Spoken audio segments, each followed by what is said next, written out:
വേണ്ട, വെറുതെ ബെല്ലടിച്ച് വിരലിന്റെ ഇൻസ്റ്റേഷൻ കളയണ്ട. നിന്നെ ഇനി ഇവിടെ താമസിപ്പിക്കണോ വേണ്ടേന്ന് ഹരിപ്രസാദ് കൂടി വന്നിട്ട് ആലോചിച്ച് തീരുമാനിക്കാം. ഞാൻ നേരത്തെ കൃത്യമായിട്ട് ഇങ്ങോട്ട് എത്തിക്കോളും.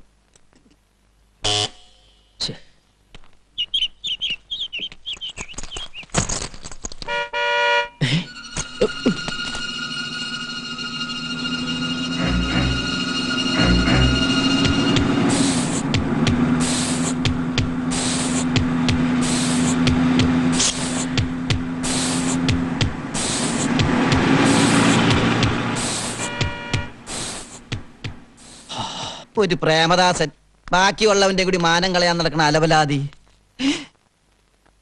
എന്റെ അമ്മോ,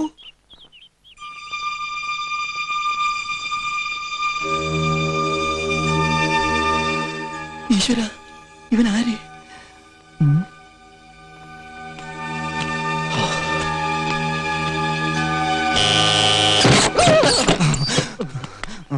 ആരാ?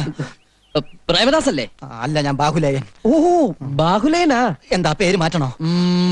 ഇവിടുത്തെ ബ്രഹ്മചാരിമാരിൽ മൂന്നാമൻ. അതെ. വൈദ്യരുടെ ഡ്രൈവറാണല്ലേ? ആണെങ്കിൽ ഞാൻ ഹരിപ്രസാദിന്റെ ഇന്റിമേറ്റ് ഫ്രണ്ടാ. ഞാൻ പറഞ്ഞതൊക്കെ ഒളിഞ്ഞു നിന്ന് കേട്ടിവൻ അടവ് പ്രയോഗിക്കുകയാണല്ലേ. എന്താ അവിടെ? എന്തെങ്കിലും ആവട്ടെ. അല്ല, ഹരിയുടെ ഫ്രണ്ടാണെങ്കിൽ പിന്നെ എന്തിനാ നിങ്ങൾ ഇവിടെ പതുങ്ങി നിന്നത്? ഞാൻ പതുങ്ങിയതൊന്നുമല്ല, എനിക്ക് ഈ നടുവിന് ചെറിയൊരു വേദന. അപ്പൊ ഈ ചുമര് കണ്ടു കഴിഞ്ഞാൽ ചാരി നിന്നിട്ട് കാണിച്ചു കഴിഞ്ഞാൽ എക്സസൈസ് എടുത്താൽ നടുവിന് വേദന മാറും കേട്ടോ. അല്ല, എക്സസൈസ് എടുക്കാൻ എന്തിനാ കത്തി? അത് പിന്നെ എനിക്ക് എപ്പിലെപ്സി ഉണ്ടേ. എന്നിട്ടത് എന്തിയേ? എപ്പിലെപ്സി എന്ന് പറഞ്ഞാൽ ഈ അപസ്മാരം. ഒരു മുൻകരുതലായിട്ട് കത്തി കരുതിയെന്നുള്ളൂ. നമുക്ക് അകത്തിരുന്ന് സംസാരിക്കാം. അകത്ത് കയറിയുള്ള കളിയൊന്നും വേണ്ട, അകത്ത് കയറാൻ വരട്ടെ. ഹരിപ്രസാദ് ഉടനെ വരും. ഹരിപ്രസാദ് വന്നിട്ട് അകത്ത് കയറിയാ മതി മോനെ. അതുവരെ ഞാനിവിടെ വെയിറ്റ് ചെയ്യാം. വെയിറ്റ് ചെയ്തു. ഹലോ, ഇവിടെ എടോ, ഞാൻ ഊണ് കഴിച്ച് ചെന്നിട്ട് വേണം ഹരിപ്രസാദിന് വന്ന് ഊണ് കഴിക്കാൻ. ഞങ്ങൾ സ്വയം പാചകമാ. സ്വയം പാരേ? സ്വയം പാരയല്ല, സ്വയം പാചകം. നിങ്ങൾ ടൗണിലൊക്കെ ഒന്ന് ചുറ്റിക്കറങ്ങിട്ടൊക്കെ വാ. ടൗണിലൊക്കെ ഇങ്ങനെ ചുറ്റിക്കറങ്ങി നടക്കാനുള്ള ഒരു മാനസികാവസ്ഥയിലല്ല ഞാൻ. അതെന്താ? അത് എനിക്കിവിടെ ആരും പരിചയമില്ല. മാത്രമല്ല, ഞാൻ ഇന്നലെ ഒരുപോലെ കണ്ണടച്ചിട്ടില്ലേ. ഇതെന്താ കയ്യില്? നാഗതന്തി വേരാ. ഊണ് കഴിച്ച് ഞാൻ കുറച്ചു നേരം ഇതെടുത്തിന്റെ പുറകെ പിടിച്ച് നടക്കുന്ന എന്റെ ഒരു ശീലമാ. മാനസിക ധൈര്യത്തിന് പറ്റിയ മരുന്നാ. വൈദ്യശാലയിലെ പണിയായതുകൊണ്ട് മരുന്നിനെ കുറിച്ചൊക്കെ നല്ല പിടിയാണല്ലേ? നല്ല പിടിയാ.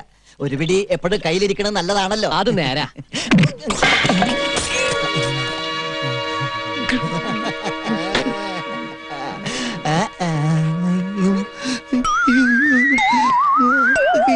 ഞാനല്ല അടിച്ചത്, നാഗതന്തി വേരാ.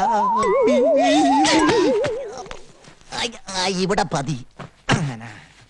സോറി കേട്ടോ ഇന്റിമേറ്റ് ഫ്രണ്ടേ, ഇത് സിറ്റിയാണേ. അച്ഛേ, ഐഡന്റിറ്റി കാർഡില്ലാതെ സ്വന്തം അച്ഛനമ്മനെ പോലും തിരിച്ചറിയാൻ പറ്റാത്ത കാലമാണ്. അങ്ങോട്ട് നീങ്ങിക്കടാ. വേഗം വാ.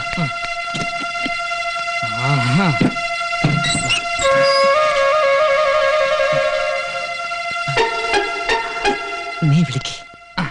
ആളതല്ലെങ്കിൽ ഈ നാഗതന്തി ഒന്നുകൂടി പ്രയോഗിക്കാം. പ്രയോഗിക്കേ? വിളിക്ക്.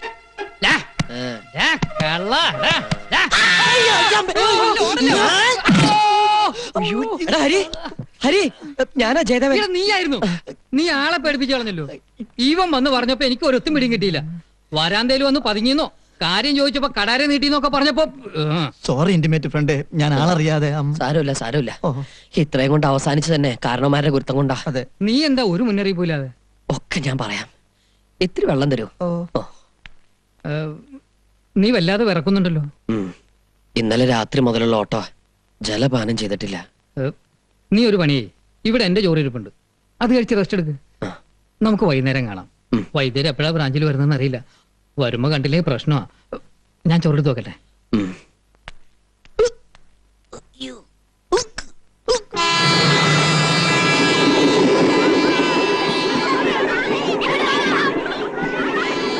അല്ല, നീ അനന്തന്റെ വീട്ടിൽ അന്വേഷിച്ചോ?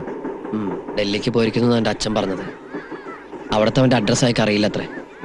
ഇനിയിപ്പോ എന്ത് ചെയ്യാനാ നിന്റെ പ്ലാൻ? ആ ഭാർഗവന്റെ രാഘവന്റെ കണ്ണിപ്പെടാതെ കുറച്ചു ദിവസം എവിടെയെങ്കിലും കഴിച്ചു കൂട്ടണം. അതിനുള്ളിൽ അനന്തൻ എവിടെയെന്ന് കണ്ടുപിടിക്കണം. അല്ലാതെ പിന്നെ ഞാൻ ജീവിച്ചിരുന്നിട്ടൊരു കാര്യമില്ല. അതിന് ഇവിടെ നിന്നിട്ട് എന്താ കാര്യം? കാര്യമുണ്ട്. അനന്തൻ എവിടെയാണെന്ന് അറിയാവുന്ന ഒരാൾ ഈ നാട്ടിൽ എവിടെയുണ്ട്. ആര്?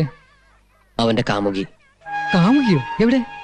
എവിടെയെന്ന് ചോദിച്ചാ ഈ നാട്ടുമ്പുറത്ത് എവിടെയാണ്. അഡ്രസ് ഉണ്ടോ? ഇല്ല. പിന്നെങ്ങനെ? പക്ഷെ അവളുടെ ഒരു ഫോട്ടോ എന്റെ കയ്യിലുണ്ട്. ഫോട്ടോ കയ്യിലായിട്ട് എന്താ കാര്യം? വീട് തോറും ഫോട്ടോയും കൊണ്ട് കയറി ഇറങ്ങാൻ പറ്റുമോ? അതും ഇപ്പോഴത്തെ അവസ്ഥയിൽ. ആ പ്രേമദാസൻ എങ്ങാനും സ്ഥലത്തുണ്ടായിരുന്നെങ്കിൽ അവനെ കൊണ്ട് തപ്പിച്ചു നോക്കായിരുന്നു. അയാൾ എവിടെ പോയി? വൈദ്യശാലയിൽ നിന്ന് കാശ് വെട്ടിച്ചതിന് വൈദ്യുതി ഡിസ്മിസ് ചെയ്തിരിക്കുക.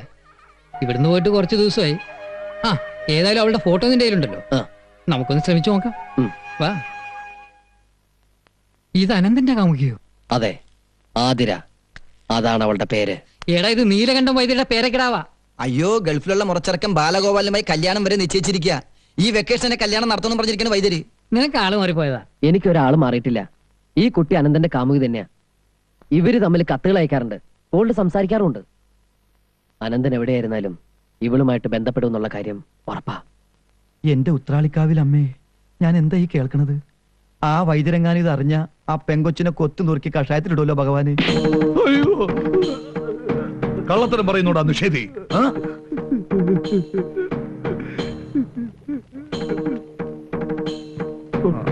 ഇവിടെ മാമ്പള്ളി എവിടെയെന്ന്?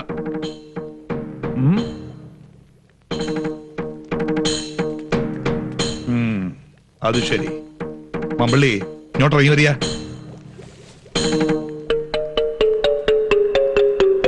ഇങ്ങോട്ട് ഇറങ്ങി വരാൻ.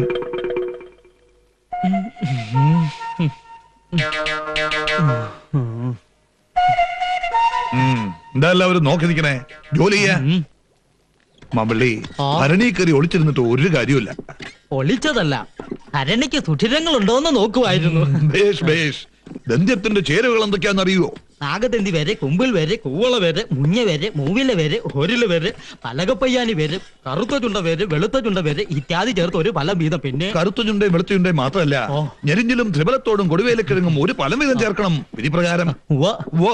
പറയാഞ്ഞിട്ടല്ല. ഇങ്ങോട്ടിറങ്ങുക. ആ, സ്വിച്ചിട്ട ഇതൊക്കെ ഉണ്ടാക്കുന്ന യന്ത്രങ്ങൾ വരുത്താൻ ധനോല്യാഞ്ഞിട്ടല്ല, നിങ്ങളെയൊക്കെ തീറ്റിപ്പോറ്റണേ. ശ്രീ പരമാനന്ദ സിദ്ധഗുരു പറഞ്ഞു തന്ന അതീവ രഹസ്യമായ ഔഷധ കൂട്ടുകൾ പാരമ്പര്യ വിധികളും ആചാരങ്ങളും തെറ്റിക്കാതെ കൃത്രിമത്വമില്ലാതെ ഉണ്ടാക്കണമെന്ന് ഈ നീലകണ്ഠൻ വൈദ്യർക്ക് നിർബന്ധമുള്ളതുകൊണ്ടാ. മനസ്സിലാവുന്നുണ്ടോ മറ്റൊന്ന്? എല്ലാം വിശദീകരിച്ച് ഞാൻ പറഞ്ഞതാണ്. എന്റെ കണ്ണൊന്ന് തെറ്റിയപ്പോ ഒരു കൈപ്പിഴ. പാടില്ല. 1045 കൊല്ലത്തെ പഴക്കമുള്ള ഈ സ്ഥാപനം ഐശ്വര്യം കെടാതെ നിൽക്കുന്നത് എന്തുകൊണ്ടാണെന്ന് നിങ്ങൾക്കറിയോ?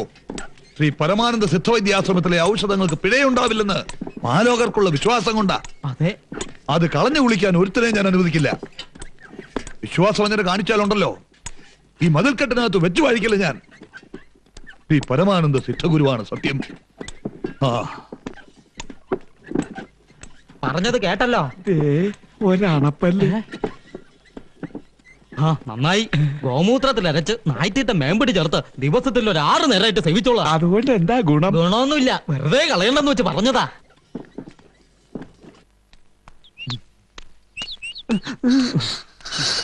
എന്താ കുട്ടി ഇങ്ങനെ പൊട്ടം കടിച്ചു മാതി പറഞ്ഞേ? സുഭദ്രാമച്ചി ഉണ്ണിമാമയെ പോലെ വേണ്ടി സംസാരിക്കുന്നു. ചോദിച്ചു ഭഗവാനെ. ഹലോ, എയർപോർട്ടല്ലേ? ആ, ഉണ്ണികൃഷ്ണ. കേൾക്കുന്നില്ല? അത് തന്നെ ഞാൻ പറയണത് മനസ്സിലാക്കണോ ആദ്യം?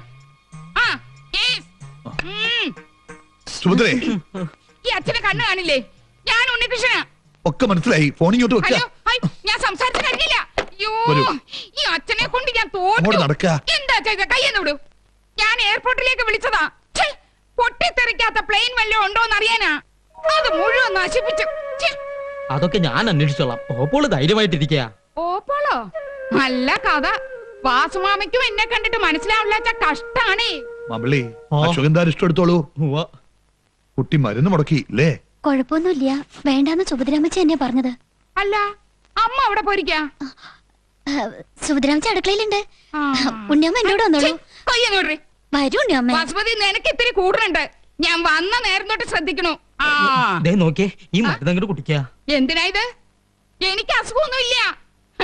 ഞാൻ എന്റെ ആതിരമോളുടെ പിറന്നാള് കൂടാനായിട്ട് വന്നതാ. അവളെവിടെ? ആതിരമോള് കോളേജിൽ പോയിരിക്കുക. ഓപ്പളി മരുന്ന് കുടിക്കുക. മരുന്നോ? ആർക്ക്? ഞാൻ ഉണ്ണികൃഷ്ണനാണെന്ന് പറഞ്ഞില്ലേ? വൈകുന്നേരത്തെ വിമാനത്തിൽ വന്നതാ. എന്നാ ഉണ്ണികൃഷ്ണത് കുടിക്ക. എന്നിട്ട് കുറച്ചങ്ങോട്ട് വിശ്രമിക്ക. നല്ല ക്ഷീണം ഉണ്ടാവും. യാത്ര കഴിഞ്ഞ് വന്നല്ലേ, ഈ മരുന്ന് കുടിക്ക. വേണ്ടെന്ന് പറഞ്ഞില്ലേ? എന്താ ഉണ്ണി ഈ കാണിക്കണേ? ആ, അച്ഛനല്ലേ പറയുന്നേ? ഇതങ്ങോട്ട് കുടിക്കുക. അച്ഛാ. വളർന്നേ. ആ. ആ. അകത്ത് കൊണ്ടുപോയി കിടത്തിക്കോളൂ. വസുമതി കൂടെ തന്നെ ഉണ്ടാവണം. കൊണ്ടുപോയിക്കോളൂ.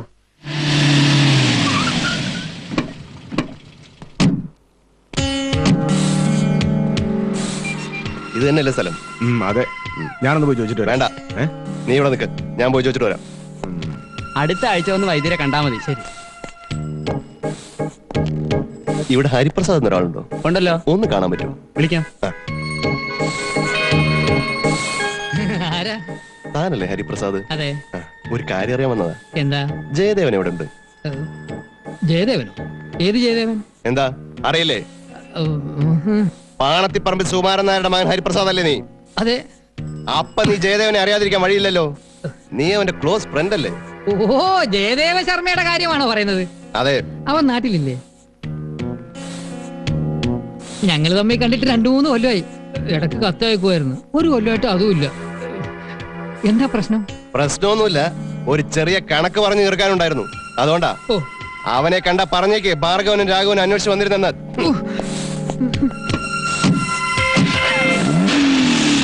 എന്നിട്ട് അവന്മാരെ എങ്ങോട്ടാ പോയത്? അതെനിക്കറിയില്ല. ഫാർമസിയിൽ നിന്ന് ഇറങ്ങിയിട്ട് ഇങ്ങോട്ട് വരാൻ ഞാൻ ആവശ്യമില്ലാതെ പല വഴിയും ചുറ്റി. ആരെങ്കിലും ഫോളോ ചെയ്യുന്നുണ്ടോന്നായിരുന്നു പേടി. എന്തായാലും നീ ഇനി ഇവിടെ നിൽക്കുന്ന അത്ര പന്തിയല്ല. വേറെ ഏതെങ്കിലും സ്ഥലം കണ്ടുപിടിച്ചേ പറ്റൂ. നിനക്കും ഞാനൊരു ശല്യമായി അല്ലേ? ഏടാ, ഞാൻ അതല്ല പറഞ്ഞത്. അവന്മാർ ഏത് സമയത്ത് ഇവിടെ എത്താം. നീ ഇനി ഇവിടെ തങ്ങുന്ന അത്ര സുരക്ഷിതമല്ല. ഞാനിനി എങ്ങോട്ടാടാ പോണ്ടത്? നീ സമാധാനമായിട്ടിരിക്കേ. നമുക്ക് വേറെ ഏതെങ്കിലും ഒരു താവളം കണ്ടുപിടിക്കാം.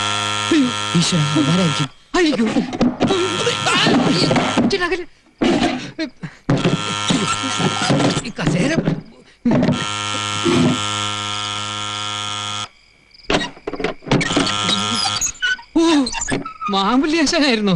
പിന്നെ ആരാണെന്നാ വിചാരിച്ചേ? എത്ര നേരായി പൂജാദ്രവ്യങ്ങളുമായി പുറത്ത് കാത്തു നിൽക്കുന്നു. ഓ, എന്താ ചൂട്! ഓ, അതെ അതെ. ഇന്നൊരു മഴയ്ക്കുള്ള കോളുണ്ട്. എപ്പോഴാ ഇടിയും കുടിക്ക് പെയ്യണേന്ന് അറിയില്ല. അല്ല, എവിടെ താൻ പറഞ്ഞ സഹദേവൻ? സഹദേവനല്ല, ജയദേവൻ. ആ, അത് തന്നെ. എവിടെ ആള്? ഇവിടെ ഉണ്ട്. ഇങ്ങോട്ട് വരിക. ആള് മിടുക്കനാണല്ലോ. ഞാൻ മാമ്പള്ളി വാസുദേവൻ. എല്ലാരും മാമ്പള്ളിന്നാ വിളിക്കാം. അറിയാം, മർമാണി വൈദ്യരാണല്ലേ? ഔ, താൻ എന്നെ കുറിച്ച് ഇയാളോട് ധാരാളം വർണ്ണിച്ചിരിക്കുന്നു തോന്നുന്നു. ഇരിക്ക. താൻ ഇരിക്കണ്ട, പോയി ഗ്ലാസ് എടുത്തോണ്ട് വരിക. മർമാണി ചികിത്സയൊക്കെ നിർത്തി. ദാ, ഇത് വിദേശി, ഇതും ഇത് ദശമൂലം സ്വദേശി, ഇതും രക്തരക്ഷസുകളൊന്നും ശരീരത്തിൽ കയറി പിടിക്കാതിരിക്കാനുള്ള ഒരു രക്ഷാപ്രയോഗ. ഒരു തരത്തിൽ പറഞ്ഞ ഞാനും ഒരു ബ്രഹ്മചാരിയാണ്. അപ്പൊ വിവാഹം ഒരിക്കല് കഴിച്ചതാ. പക്ഷെ ഭാര്യാസുഖം അറിയാൻ തരപ്പെട്ടില്ല. ഒന്ന് തൊട്ടിട്ട് പോലും ഇല്ലാന്ന് പറയാ. അതെന്താ? മർമ്മം പഠിച്ചുകൊണ്ടുള്ള ദൂഷ്യം തന്നെയാ. തൊടാന്ന് വെച്ചങ്ങ് അടുത്ത് ചെല്ലും. പക്ഷെ എവിടെയാ തൊടുക? മർമ്മസ്ഥാനത്ത് എങ്ങനെ തൊട്ട പ്രശ്നമാകുമെന്നൊരു പേടി. മർമ്മത്തിന്റെ മഹത്തൊട്ട് പറഞ്ഞു ധരിപ്പിക്കാനും തരപ്പെട്ടില്ല. അങ്ങനെ 2 കൊല്ലം പോയി. പിന്നെയോ? അവളും പോയി. എന്റെ ശിഷ്യൻ ഒരുത്തനുണ്ടായിരുന്നു, അവന്റെ കൂടെ. ദേ, ഇയാള് വിഷമിക്കണ്ട, അതൊക്കെ അങ്ങനെ കിടക്കും. തൊട്ട് നോക്കാൻ എന്തെങ്കിലും കൊണ്ടുപാടോ? ഓ, ഇരിക്കാൻ സമ്മതിക്കൂല. ഇവിടത്തെ ബ്രഹ്മചാരികൾക്ക് വേണ്ടി ഇടയ്ക്കിടയ്ക്കൊക്കെ ഇങ്ങനൊരു പൂജ പതിവുണ്ട്. എന്താ നോക്കണേ? അളവ് കൃത്യായിരിക്കും. ജയദേവൻ എങ്ങനെയാ? പൂജാതി കർമ്മങ്ങളിൽ താല്പര്യമുണ്ടോ? വല്ലപ്പോഴും. ഇങ്ങോട്ട് എടുക്ക. നിങ്ങളെ കുറിച്ച് ഹരിപ്രസാദ് ചിലതൊക്കെ എന്നോട് പറഞ്ഞു. താൻ എന്തോ അതീ മർമാണി വിദ്യ പഠിച്ച ഒരാളെ ചൂണ്ടാണി വിരൽ കൊണ്ട് ചൂണ്ടി നിർത്താന്നൊക്കെ പറയുന്നത് ശരിയാണോ? സംശയമുണ്ടോ? എന്നാ പിടിക്ക. എന്റെ പറശ്ശിനിക്കട മുത്തപ്പ, മിന്നിച്ചേക്കണേ. വിരോധമില്ലെങ്കിൽ എന്നെ വിദ്യ ഒന്ന് പഠിപ്പിക്കാമോ? ആവാലോ. നല്ലൊരു മുഹൂർത്തം നോക്കി തുടങ്ങി വേണ്ടു. ഇന്നൊരു കാര്യം, ഏകാഗ്രത വേണം. മനസ്സിൽ ഭയമേ ഉണ്ടാകാൻ പാടില്ല. എന്താ വാതിൽ തുറക്കണോ? പോയടാ പോയി. ആര്? നമ്മുടെ പ്രേമദാസ്. അവനോടെ പോയി? സർക്കാർ ആശുപത്രി ജലവാടി കിടന്ന് 3 ദിവസം മുമ്പ് മരിച്ചു പോയടാ. ബ്രെയിൻ ട്യൂമർ ആയിരുന്നു. നിനക്ക് ഈ കത്തൊക്കെ കിട്ടി? വൈകിട്ടത്തെ പോസ്റ്റിൽ വന്നതാ. ഒരു അനാഥ പ്രേതം പോലെ സർക്കാരിന്റെ ശവപ്പറമ്പില്. അപ്പൊ ശവദാഹം കഴിഞ്ഞോ? കഴിച്ചു. ഇത്രയൊക്കെ ഉള്ളൂ മനുഷ്യന്റെ കാര്യം. എന്റെ പറച്ചെടുക്കണ്ട മുത്തപ്പ. ഹരിപ്രസാദേ, മെഴുകുതിരി എടുത്തോളൂ. തീപ്പെട്ടി എന്റെ കയ്യിലുണ്ട്.